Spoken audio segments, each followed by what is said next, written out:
Hindi kailangang ikumpara si Medeth kina James at Joy Diwata, dahil bawat isa ay may kanya-kanyang kwento, tagumpay, at pagsubok.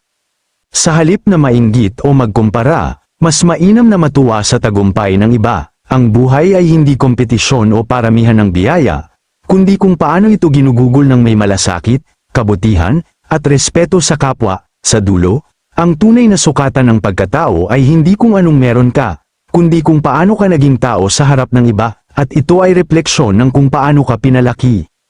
Hi mga kaibigan, welcome back sa channel. Isa na namang makabuluhang usapan ang pag-uusapan natin ngayon, isang topic na siguradong marami sa atin ang makaka-relate.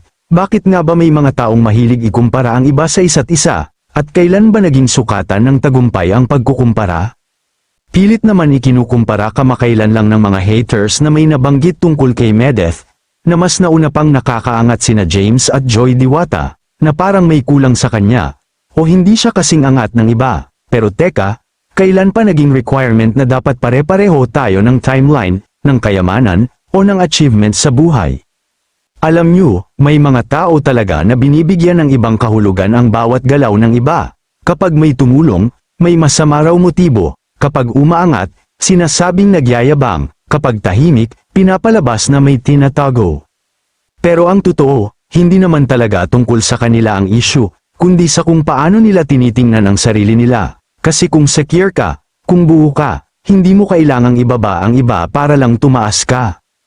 Ang buhay, hindi yan kompetisyon, hindi yan paramihan ng kayamanan, ng followers, o kung anong meron ka. Ang sukatan ng tunay na tagumpay ay kung paano mo ginagamit ang buhay mo sa tama, kung paano ka tumutulong sa kapwa mo, kung may malasakit ka, kung marunong kang gumalang at hindi manira. Kasi sa huli, ang ugali natin, ang mga salita natin, lahat yan ay refleksyon ng kung paano tayo pinalaki ng ating magulang, hindi lang ito tungkol sa edukasyon, o sa trabaho, kundi sa values. So sa susunod na may magsabing bakit hindi ka gaya ni ganito o ni ganyan, tanungin mo sila, masama bang maging masaya sa kung anong meron ako ngayon?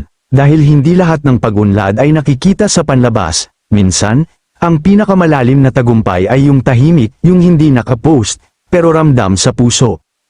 Kung may natutunan ka sa video na ito, don't forget to like, comment your thoughts below, and subscribe for more real talk content. Tandaan mo, kaibigan, mga ka-good vibes, hindi mo kailangang makipagunahan sa buhay, dahil ang tunay na tagumpay, hindi mo kailangang ipagsigawan. Kita-kits sa next vlog.